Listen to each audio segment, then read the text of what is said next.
दरअसल आपका 2 बार कॉल आया था 11 बजे के लगभग में। आपने हमें शायद 19 तारीख की शाम को कॉल किया था, तो हम बात नहीं कर हाँ पाए। जी, हाँ जी, हाँ जी, रात को लगभग मैंने फ़ोन किया था, शायद रात 8 बजे के समय था जी जी आपके पास।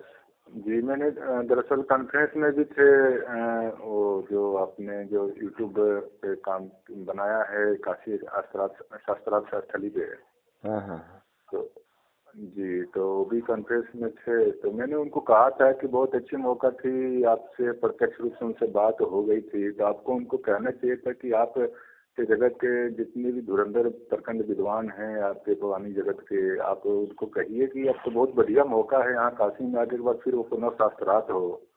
तभी तो लोगों किसी विषय को लेकर मूर्ति पूजा अवतारवाद या कुछ भी जो है उसके शास्त्रार्थ, तभी तो कुछ लोगों को अंधविश्वास जो या फिर जो सत्य है, जब तक वाद विवाद और शास्त्रार्थ नहीं होगी तब तक सत्य पर पहुंच नहीं सकते हैं। तो लोगों को कम से कम भ्रांतियां तो नहीं रहेगी ना अरे पुरानी जगत में।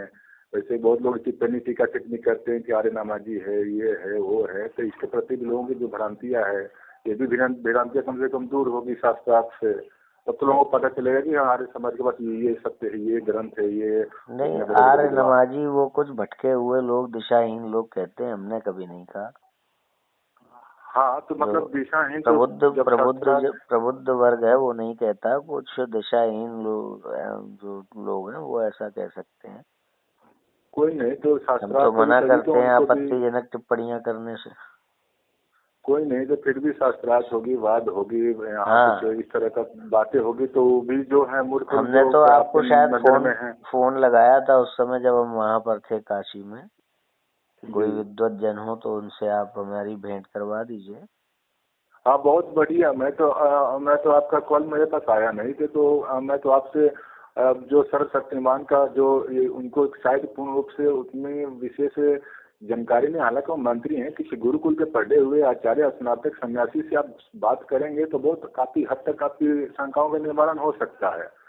हमने असल सर्वशक्तिमान में का। कहा, जिन्होंने उनको भेजा था वो जी दोनों नंबर वहां पर लिखे हुए थे शास्त्रार्थ स्थल पर।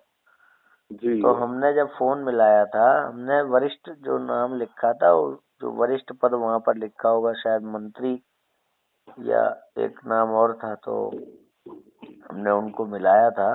तो हमने उनको ये कहा था कि आप किन्हीं ऐसे विद्वान को भेजिएगा जो आर्य समाज के सिद्धांतों को यथावत जानते और रख सकने में संपन्न, मतलब सामर्थ्यवान हो। तो बिल्कुल उन्होंने कहा बिल्कुल जी। ठीक है, हम भेज रहे हैं। तो उन्होंने उनको भेजा, तो उन्हीं के साथ हमारी बातचीत हुई। इससे ज्यादा हम और क्या कर सकते हैं। नहीं, आपकी बात तो आपकी कथन तो ठीक थी, गलती तो उनकी थी कि भाई वो गुरुकुल के पढ़ने वाले कोई बढ़िया जो सिद्धांतिक वैदिक सिद्धांत को जानता हो, बढ़िया स्वामी दयानंद के सिद्धांतों को जानता जी हो, जी ईश्वर के जी सिद्धांत को जानता हो, जी। तो उस वो व्यक्ति आएंगे तो काफी हद तक जो है आप बिल्कुल निरुत्तर हो सकते थे, यहाँ तक मुझे उम्मीद थी। अब वो मंत्री जी वो क्या दरअसल वो मतलब उस तरह का कोई उन्होंने पठन पाठन विशेष उन्होंने रूप से बताया तो था क्षेत्र में कि उन्होंने योगदान। आचार्य किया है, शास्त्री किया है, ऐसा कुछ।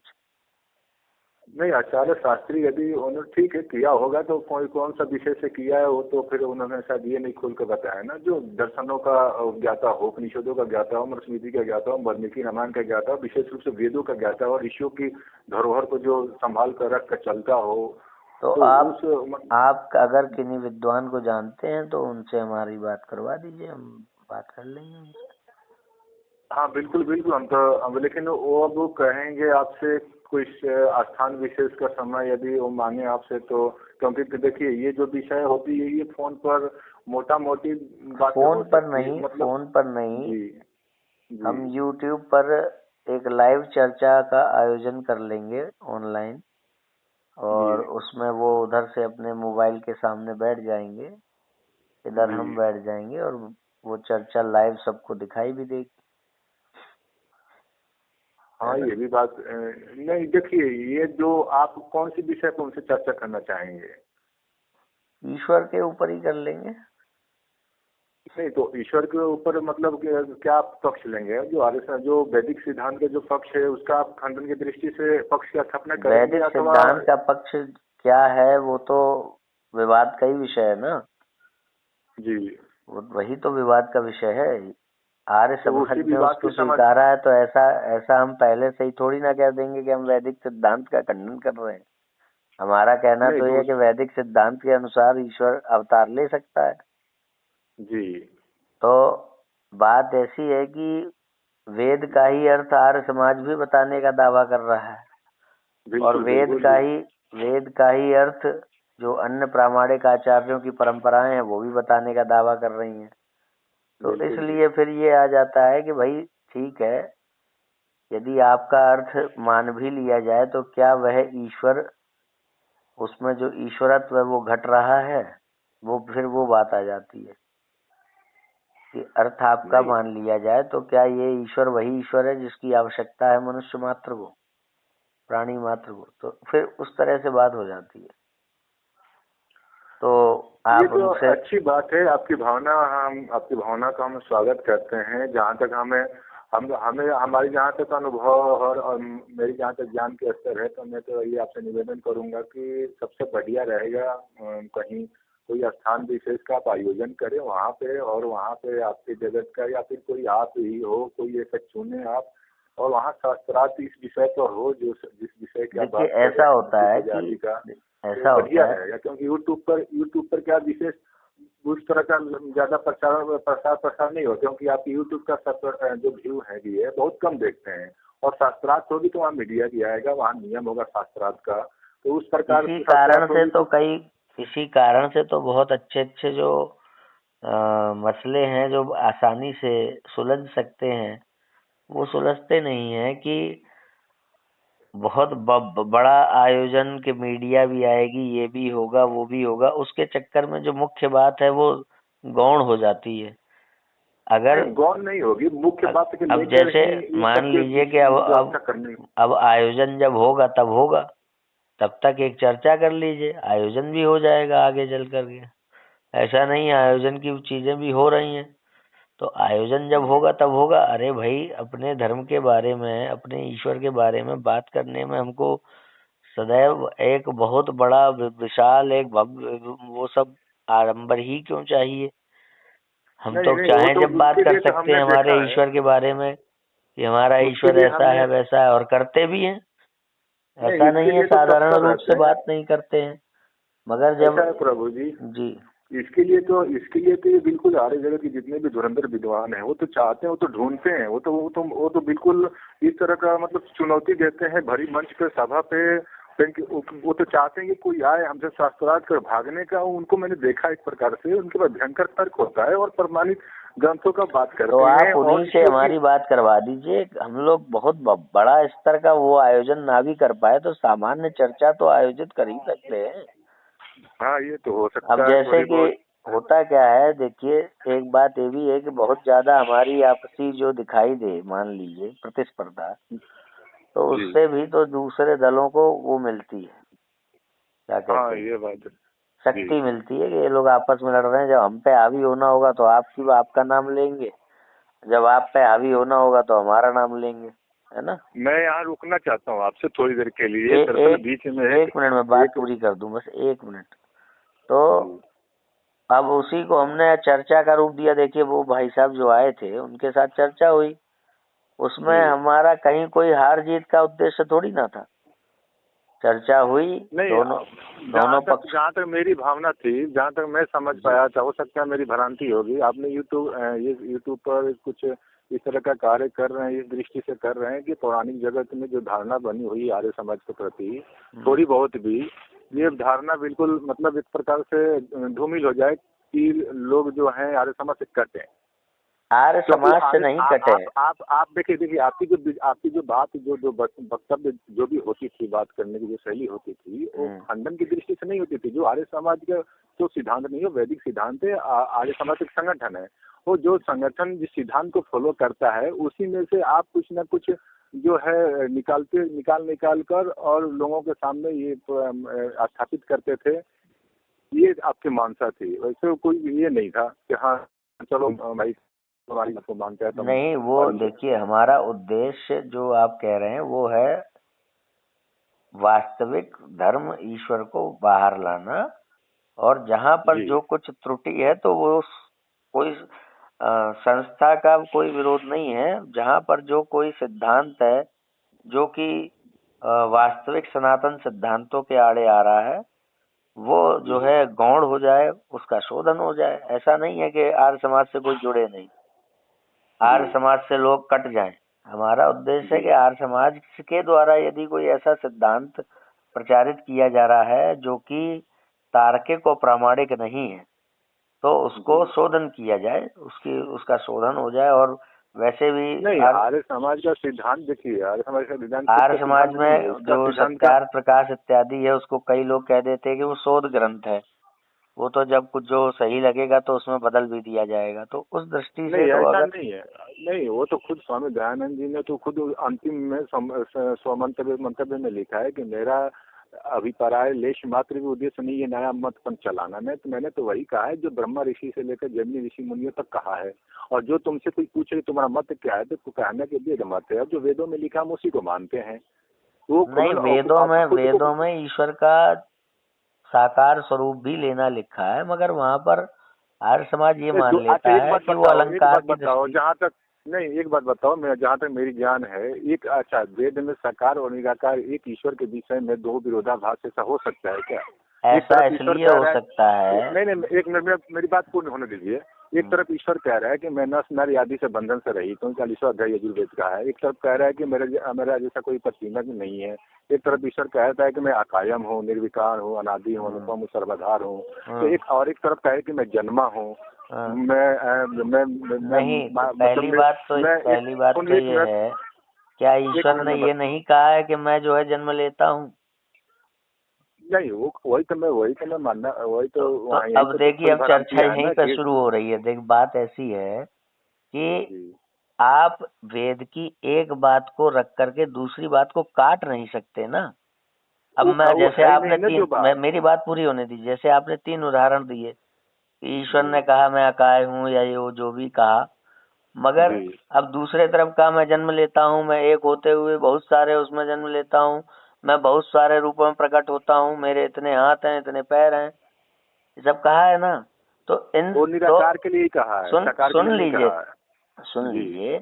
तो जब हम ये मान लेंगे, एक तरफ इसको ऐसे मान लेंगे कि नहीं, हमको निराकार के रूप में ही प्रस्तुत करना है, तो दूसरी जो श्रुतियां आएंगी, जो वैदिक प्रमाण आएंगे, उनका हम ऐसा अर्थ निकालेंगे जो निराकार के पक्ष में हो। जी बिल्कुल। तो इसलिए श्रुतियां आ रही हैं जो साकार के ही पक्ष में, मगर हमने क्योंकि मान लिया है कि निराकार का ही समर्थन करना है, तो हम उनका भी अर्थ ऐसा निकालेंगे जो निराकार के पक्ष में हो, जबकि श्रुतियां आ रही हैं साकार के पक्ष में। पहली बात। दूसरी बात, मनुस्मृति क्या कहती है 2:14 में कि जब 2 प्रकार के वैदिक प्रमाण मिल जाएं, श्रुतियां मिल जाएं, तो दोनों को धर्म के रूप में स्वीकार करना पड़ेगा। और तीसरी बात यह है कि हाँ, जब ईश्वर आपके सत्यार्थ प्रकाश में मुक्ति वाले उसमें 175 नंबर पेज पर शायद लिखा है, ठीक है, कि ईश्वर तर्क में नहीं आ सकता। मतलब तर्क में नहीं, एक प्रलय काल में एक स्थिति ऐसी होती है जो तर्क में नहीं आती है ना। तो वहां पे वो स्थिति ईश्वर पर भी लागू हो रही है, तर्क में नहीं आता ईश्वर। तो उसके बाद ईश्वर तर्क में कैसे आ जाएगा? तो ये दो आपस में विरोधाभास वाली बात नहीं होगी। तो हाँ, ईश्वर निराकार है, मगर वो व्यवहारिक रूप से साकार भी होता है। अब मैं आपको बताता हूँ, देखिए, मनुस्मृति है, उसको हम मानते हैं, आदि ग्रंथ है, उसमें कोई ये जो बात है ना, ये व्यवहारिक रूप में आने वाली। नहीं, अब मेरी बात भी पूर्ण होने दीजिए। मेरी बात पूरी नहीं हुई थी, मैं पूरी कर लूँ। ये जो संक्षेप में करें तो ठीक रहेगा। हाँ, संक्षेप में कह दूं। व्यवहारिक रूप में आने वाली बात ये है कि जैसे ईश्वर निर्गुण है, एक रस है। जब वो एक रस है तो वो कोई कार्य नहीं करता है, मगर वहीं पे फिर ईश्वर सगुण होता है, वो कार्य करता है। जब सगुण होगा, जब कार्य करेगा तो वो सगुण होगा ना। तो फिर अब ये दो आपस की वो चीजें आ गई ना कि निर्गुण भी है, सगुण भी है, तो ये दो विरोधाभासी आ गया। तो ऐसा नहीं कर सकते कि निर्गुण की स्तुति आ गई तो हमने सगुण को मानना ही अस्वीकार कर दिया कि नहीं, सगुण हो ही नहीं सकता। तो जब ईश्वर जो है कार्य कर रहे हैं तो वो सगुण है, और वैसे वो एक रस में व्याप्त है। और जब वो किसी विशेष देश काल परिस्थिति में सर्वत्र व्याप्त अपने ज्ञान को किसी मनुष्य प्राणी की बुद्धि का मन का विषय बना सकते हैं, उसी प्रकार से वो सर्वत्र व्याप्त होते हुए भी किसी देश काल परिस्थिति में अपने शरीर को अमुक अमुक केवल कुछ मनुष्यों की आंखों का विषय भी बना सकते हैं। उसी को अवतार कहते हैं। नहीं, ये तर्क देखिए, हम बहुत ही लंबी बहस हो जाएगी, एग्रीमेंट हो जाएगी इस विषय पर जी।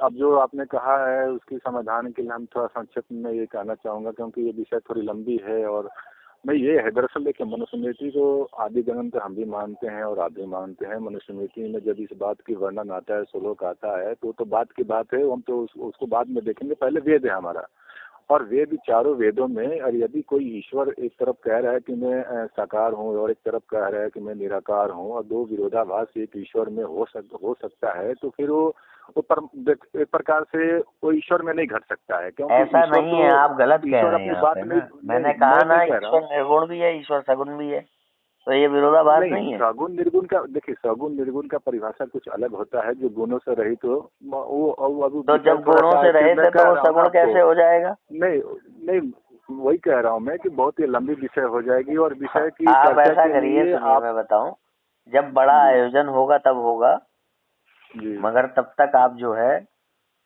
किसी सामान्य चर्चा के लिए अगर आना चाहें तो आ सकते हैं, अन्यथा हमें बताएं। नहीं, मैं दरअसल मैं आपको जरूर, ये जो है एक बड़े विद्वान आचार्य जी के आपके जो है संपर्क में मैं जोड़ूंगा और जोड़ने का प्रयास करूंगा। मैं नहीं आता हूँ कि यूट्यूब बनाएंगे तो उसमें 2, 4, 10, 20, 100 लोग देखेंगे, सुनेंगे। नहीं, 2, 4, 10, 20, 100 नहीं, हमारे लोग हजारों लोग देखते हैं, 20, हाँ, तो अब उससे क्या होगा? अब उससे क्या हुआ? यदि उस चैनल पर हजारों लोग देख रहे हैं और उस चैनल पर वीडियो बनाने वाला कोई बढ़िया युक्त व्यक्ति हो, तो अच्छा प्रभाव बन सकता है, अच्छा प्रभावित हो सकता है। बिल्कुल। सामान्य अब मंत्री जी जैसे हम देखिए, हम ये दावा नहीं कहते हैं कि हम विद्वान हैं। हम तो गुरुकुल में थोड़ी बहुत पढ़ा है और पढ़ रहा हूँ मैं। हालांकि मेरी से अगर चर्चा करना है तो मैं आपका नंबर सेव करके रखूंगा। मैं स्नातक हो जाऊंगा, मैं 5-6 वर्ष के बाद आपसे चर्चा करूंगा, और मैं खुद मोदी जी को और योगी जी को जहाँ तक संभव होगा तो मैं चिट्ठी लेकर भेजूंगा कि एक बार फिर वो आपको शास्त्रार्थ कराइए। आपके जगत में जितने बड़े बड़े धुरंधर विद्वान आपको दिख रहे हैं, हाँ। ये मेरे अंदर ड्रीम है, सपना है। ईश्वर की सर्व सामर्थ्य को लेकर के आप पूरी दुनिया के किसी भी व्यक्ति से केवल हमारी ही चर्चा करा दीजिए, उतना पर्याप्त है। हाँ, तो कोई नहीं, तो हम पूरे संसार का कोई व्यक्ति ले आइए, उससे बात करा दीजिए ईश्वर की सर्व सामर्थ्य के विषय पर। कोई बात नहीं, तो मैं एक बार आचार्य जी से संपर्क कर लेता हूँ, फिर उनसे मैं पूछ लेता हूँ कि आपके पास समय जो है अनुकूल कब होती है, तो मैं उसके बाद मैं आपको संपर्क करता हूँ आपसे। ठीक। बहुत अच्छी बात है, बहुत अच्छी बात है। ईश्वर आपकी आत्मा में ये सब ज्ञान प्रकाशित करे, ताकि आगे जाकर इस तरह का छोटी छोटी बातें हो रही है और आगे जाकर फिर शास्त्रार्थ का ऐसा मौका बन जाए तो बहुत बढ़िया मौका, बहुत बढ़िया रिजल्ट मिले समाज को। भाई, बड़ा आयोजन जब होगा तब होगा, तब तक हम लोग आप जितना सामर्थ्य है उतने पे तो बात कर ही सकते हैं ना। बिल्कुल। ठीक है, तो मैं आपसे संपर्क करूंगा जी। जी ठीक है, नमस्ते। हाँ। जी, मैंने उस समय कॉल किया था, आपने पूजा में बैठा था, कॉन्फ्रेंस में हमारे कॉन्फ्रेंस में महाराज जी थे, स्वामी जी थे। तो उन्होंने अब आपने उठाया नहीं, तो फिर उन्होंने कहा कि चलो कोई नहीं। ऐसे उन्होंने कहा आपके बारे में कि मैं लगभग थोड़ी बहुत मुझे लगता है कि बातचीत हमारी हुई है। छोटे मोटे आप छोटे मोटे लोगों को लेकर कुछ विषय छेड़ते हैं और आर्य समाज में भ्रम उत्पन्न करते हैं, इस तरह का उन्होंने और कुछ भी इसमें जोड़ा था, हालांकि मैं वो नहीं कह सकता हूँ। तो मैंने उनको कहा कि वो आपसे चाहते हैं, तो उन्होंने कहा कि मैं तो उनको कह चुका हूँ कितनी मर्तबा कि आप आ जाओ, आप ये स्वागत है, हम आपसे साक्षात करने के लिए। कहाँ आ जाओ? मैं बताता हूँ आपको। जयपुर में उनका जो है उनकी आश्रम है, गुरुकुल है। नहीं तो जयपुर जाना पड़ेगा ना। मैं भी तो उनसे कह रहा हूँ कि अगर वो ऐसा कह रहे हैं तो वो क्यों नहीं आ रहे हैं, वो आ जाए। वो देखिए, वो थोड़ा कथावाचक हैं और वो चाहते हैं कि आप आए उनके आश्रम में, आपका स्वागत करते, तो इससे बढ़िया क्या हो सकता है। नहीं, तो उसके लिए हमारे समय की उपलब्धता भी तो होनी चाहिए ना कि हम वहाँ जाएं जयपुर। तो तो आपके जब पास जैसे हाँ, जब समय की उपलब्धता हो तो आप बताओ हमें, तो हम और ये बात कह रहे थे कि देखो, दो बात हो सकती हम है। भी तो स्वागत कर आप सकते हैं उनका कि वो आ जाए, हम उनका स्वागत कर लेंगे, ऐसा उसमें नहीं नहीं, कोई ऐसी कौन सी बड़ी कोई बात। नहीं, मैं आपको बताता हूँ कि हम्म। वो आ सकते हैं वो आपके पास भी, और आप भी। कथावाचक कौन से हैं, आप वो क्या कथा है वो बाजते हैं? वो प्रवचन उपदेशक हैं, वेद की कथा करते हैं। वेद की कथा और करते हैं? वेद में कथाएं हैं हाँ, क्या? अब वो आप उनसे बात करना, उपदेशक हैं। अच्छा अच्छा। और बहुत अच्छा उपदेशक हैं। और रही बात, तो आपको देखो बहुत सारी वीडियो आर्य समाज को लेकर आपने बनाया है, तो मैं आपसे निवेदन करूंगा, जो गुरुकुल में पढ़ने वाले आचार्य हैं, जो स्नातक कर चुके हैं, उनसे आप बात करेंगे तो उनसे बहुत अच्छा देखिए, आपको रिजल्ट गुरुकुल में मिलेगा। ये पढ़ने छोटे वाले मोटे वो भी लोगों थे से जो बात करने से जो नहीं, अभी। आप पूरा बात होने नहीं देते हैं। बोलिए। आप छोटे मोटे लोगों से बात करेंगे तो उससे समाधान नहीं होगा। उससे क्या पूरी होगा, बात मैंने हिंदू आपकी हिंदू समझ गया। मैं जब आपकी बात समझ लेता हूँ तभी मैं बोलता हूँ। मैं आपकी बात समझ गया। आपने ये कहा कि आप जो है गुरुकुल वाले से ही बात करें, आप छोटे मोटे से कर लेंगे बात तो आपका समाधान नहीं होगा। हाँ, अब उससे क्या, उसमें हिंदू मामला समाज ये में आप है कि ऐसे ऐसे इसमें मामला तोड़ेंगे ये है मतलब। अब इसमें मामला ये है कि कौन व्यक्ति छोटा मोटा है, कौन व्यक्ति गुरुकुल गया है, कौन व्यक्ति नहीं गया है, किसी के माथे पर नहीं लिखा है। जब बात करते हैं उसके बाद ही पता चलता है कि वो गया है कि नहीं गया है। और नहीं, आप सामने पहले वाले, पूछ लेते ना। बस देखिए, अभी पहले आप मेरी पूछ बात खत्म लेते हो ना गई। कि आप मेरी बात खत्म हो गई। खत्म नहीं हुई, लेकिन ऐसी आप बात कह रहे हैं तो नहीं बात तो मुझे रखना पड़ अपनी रहा है। बात पूरी करने दीजिए। ऐसी आप बात कह रहे हैं ये कह के तो मैं भी आपकी बात काट सकता हूँ बार बार। फिर तो बात हो ही नहीं चलिए, पाएगी, क्योंकि दूसरा व्यक्ति निर्णय करेगा कि ये बात गलत कह रहा है, इसलिए मैं इसकी बात काटने का अधिकारी हो गया। कहिए। हाँ, तो किसी के माथे पे तो लिखा नहीं होता है। दूसरी बात ये आती है कि हम ज्यादा से ज्यादा उससे पूछ सकते हैं कि भाई आर्य समाज का विद्वान हो, आर्य समाज के सिद्धांतों को यथावत रूप से रखना जानता हो, उसको आप भेजिए, या आप अगर जानते तो आप आइए। अब सामने वाला कह रहा है कि मैं जानता हूँ, मैं आ रहा हूँ। सामने वाला कह रहा है कि मैं गुरुकुल से पढ़ाई की है, मैंने ये शास्त्री किया, ये आचार्य किया है, तो इसमें हम क्या करें फिर? ठीक है, बात आपकी। आर्य समाज इसी कारण देखो मंत्री पद लुलुकता है, या फिर इस तरह का कुछ है, जो भी जो है, निष्क्रिय जो भी है, अनक्षता है, जो आर्य समाज जो वो जो वैदिक भी है, सिद्धांतों का मगर प्रचार प्रसार मगर नहीं कर मगर रहा। हम प्रयास नहीं करते तो हैं कि हमारी बात जो है वो किसी सिद्धांत को जानने वाले से, विद्वान से ही हो। अब नहीं मिला, ऐसा नहीं है कि बिल्कुल नहीं मिला, मिले भी तो उनसे बात ठीक से नहीं हो पाई, या फिर वो भी निरुत्तर नहीं, हुए। ऐसे बहुत सारे हैं। 90% ऐसे हैं, 10% एक गुने चुने हैं जो अब आप छोटे दूसरी मोटे बात लोगों से यह है, बात कर रहे अब मामले के हैं। मुद्दे की बात यह है कि अगर हमें कभी समय मिलेगा तो हम आपका नंबर सेव कर लेते हैं। हम जयपुर जाएंगे तो उनसे मिल लेंगे। अगर नहीं, उनके यदि पास आप समय है, चाहते हैं कि आपके पास मेरी आए। बात सुन लीजिए। अगर जी। उनके पास समय है तो वो आ जाए यहाँ पर, यहाँ उनका स्वागत होगा, यहाँ पर वो बैठ करके चर्चा करें। कहाँ पे? कहाँ पे? लखनऊ। लखनऊ में कहाँ पे? आप गोमती गोमती नगर आर्य समाज मंदिर में वहाँ आ सकते हैं। गोमती नगर आर्य समाज मंदिर, किसी बीच के स्थान में करेंगे, मिल बैठ के बात कर लेंगे। नहीं, वहाँ भी तो बढ़िया है ना। वहाँ तो कोई देखो पक्षपात तो वहाँ होगा नहीं आपके। नहीं, ये जो आपका शास्त्रार्थ का कहना है नियम जो पक्षपात। होगा। देखिए, ये आपका कहना है पक्षपात होगा कि नहीं होगा। जी। जब दो ऐसे तत्व है जो एक दूसरे की विचारधारा से सहमत नहीं है, तो फिर हम वहाँ पे ये अपेक्षा करना कि उनका जो है उनकी तरफ से नहीं होगा, ऐसा ये सब बातें रखना व्यर्थ है। आप वो तो पहले ही नियम बांध दिया जाएगा ना हम किसी शास्त्रार्थ का। बीच के स्थान में एकत्रित हो जाएंगे।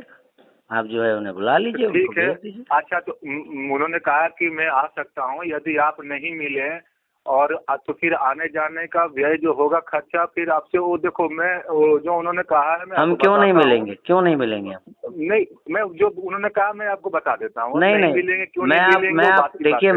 मैं आपकी उनकी बात समझ गया। हम मिलेंगे।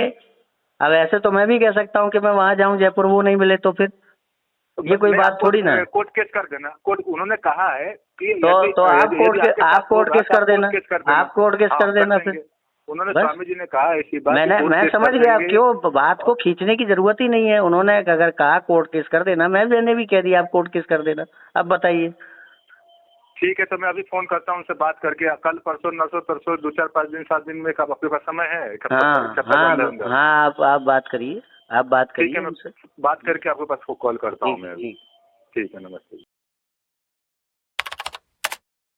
तो वो कह रहे थे कि देखिए मैं जानता हूँ वितंडा थोड़ा सा ज्यादा उनके अंदर है, और आपकी बात भी हुई है। आप मुझे सीधे सुनिए, आप मुझे रिजल्ट बता दीजिए, उनके व्यक्तिगत मत मुझे ले करके क्या क्या है वो मत बताइए, अन्यथा फिर एक कार्य करिएगा, मैं यहाँ से अपशब्द बोलना शुरू करूँ, वो भी यथावत उनको बताइएगा। बताएंगे क्या? तो आप उनका निर्णय, आप उनका निर्णय बताइए, निर्णय वो मत बताइए, मुझे लेकर उनका व्यक्तिगत मत क्या है। ठीक है, बताइए निर्णय। उनका निर्णय ये है कि मैं उनके गुरु जो है स्वामी नित्यानंद सरस्वती, उनसे कहिए कि उनसे। अरे क्यों कहें भाई, हम देखिए हमने कुछ ऐसा किया जो आपको हमसे फोन करना पड़ा, आपको ये कहना पड़ा कि ऐसा ऐसा किया जाए।